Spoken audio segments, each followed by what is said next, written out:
Hello and welcome to Watch Releases Recap for the week of February 2nd until February 9th.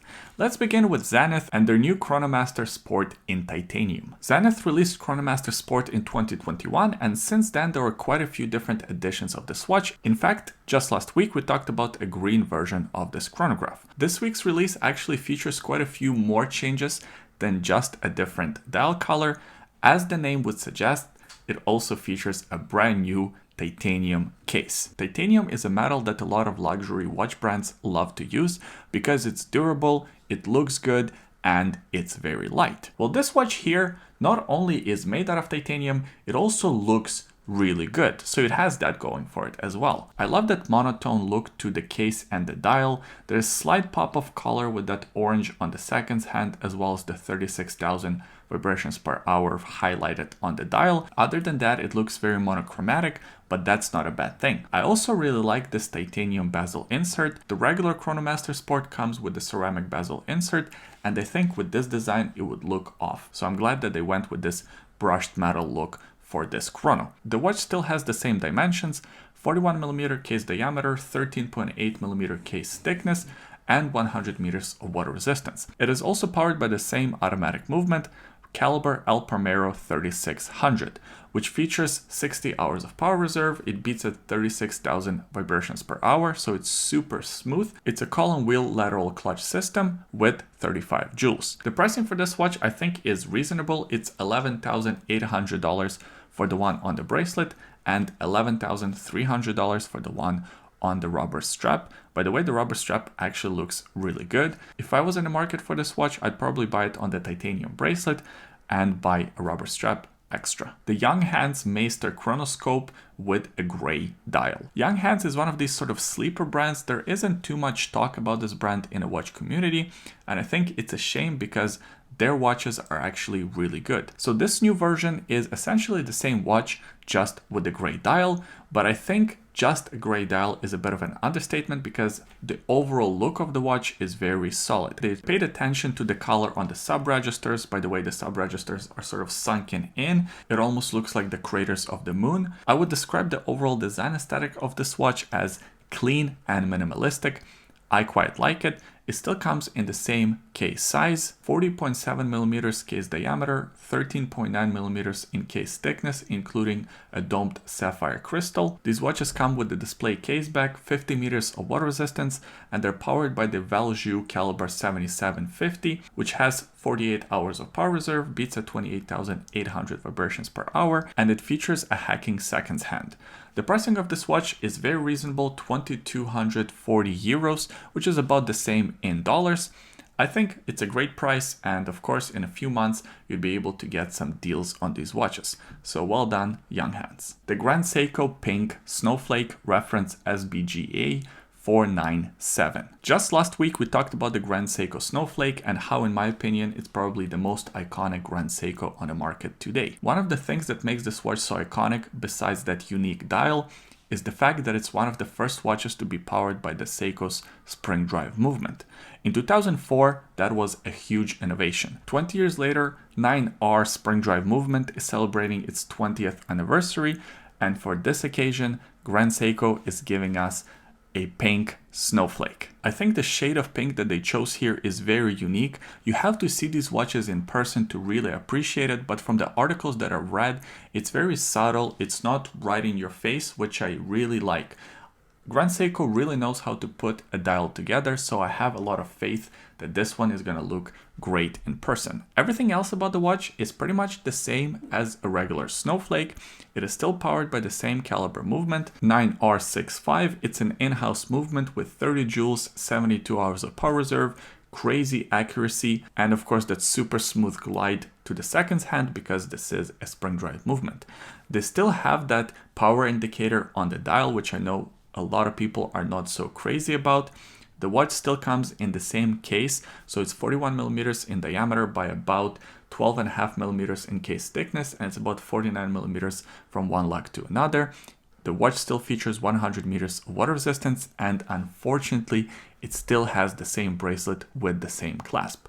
One of the biggest negatives for this watch that a lot of watch collectors are talking about is the fact that there are no micro adjustments, which is a shame. 20 years later, they still haven't figured out a way to put a micro adjustment type clasp on these watches. This pink Snowflake will be a limited edition, so it's limited to 1,500 pieces. It will be available in March 2024 from Grand Seiko boutiques, and it's priced at 6,800 euros. So if you like one of these watches, definitely try to get your hands on one, because I'm sure they will sell out. Even though 1,500 pieces is quite a large limited release, still, I think this watch is going to be a big hit. There are a couple of more Grand Seikos released this week that I think will be big hits as well. The reference for these models is SBGH341 and SBGH343. There are a few things that make these models very special, and if you're a Grand Seiko fan, you will know exactly why. First of all, they come in this iconic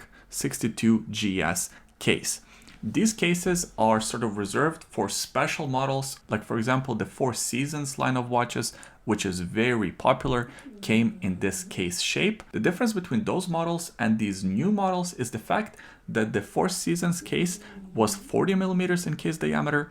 These new watches are 38 millimeters in case diameter, which I know a lot of you guys will like. The case material though is still the same. They're still made out of titanium with titanium bracelets, and unfortunately that same clasp without micro adjustments. Too bad. If they're redesigning the case, why not add micro adjustments to this clasp?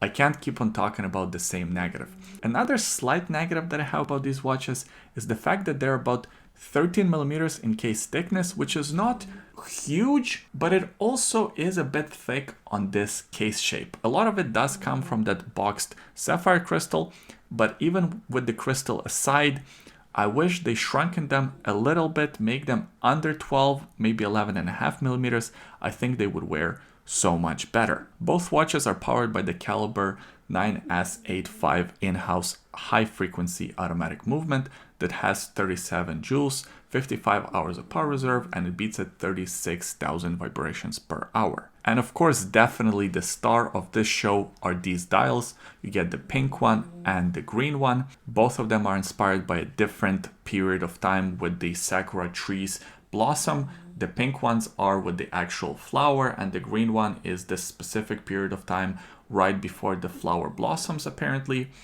Either way, whatever they're inspired by, I think they look really damn sharp. Out of the two, I think I prefer the green one, although that pink also looks really good.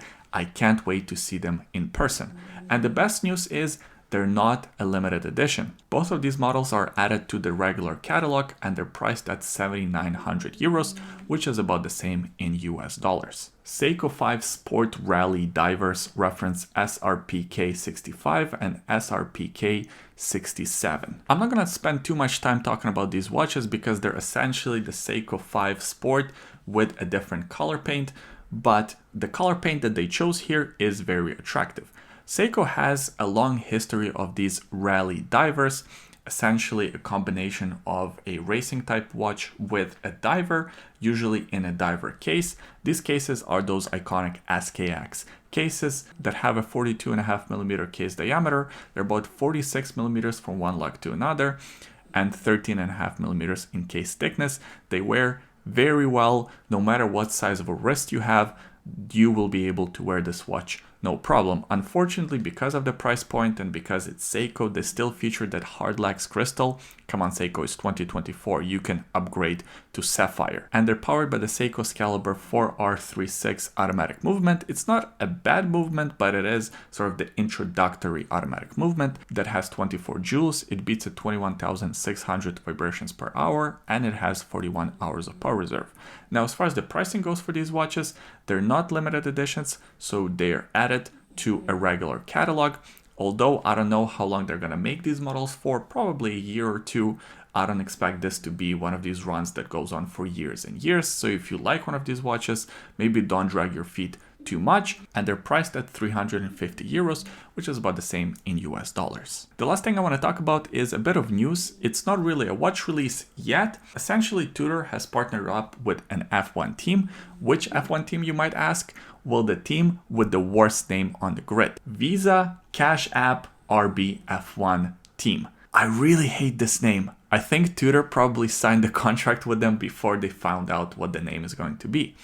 Formerly known as Toro Rosso, I'm going to refer to this team as Toro Rosso because screw Red Bull and their stupid naming scheme. I'm glad to see Tudor partnering up with an F1 team. I love F1, I love Tudor, I love watches, obviously.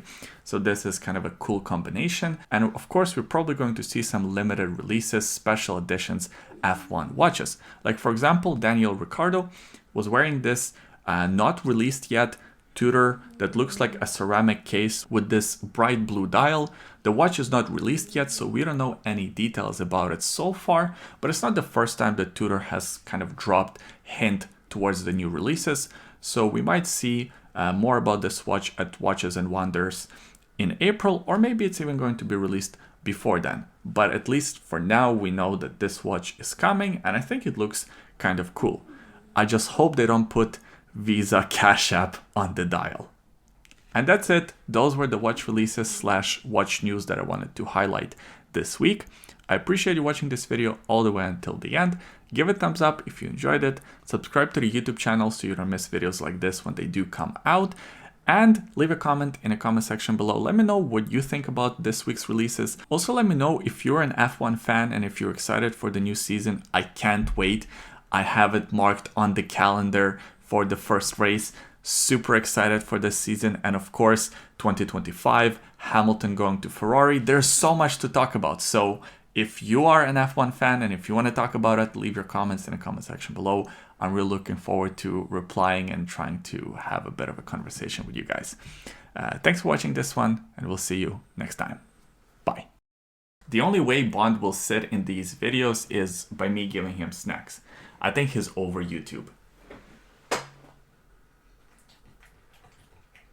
He's also so cheeky, he would sit just at the beginning, and then while I'm in the middle of talking, he would just slowly leave and you can just hear him walking away. But he knows that I'm in the middle of filming, so I can't do or say anything. Sneaky dog.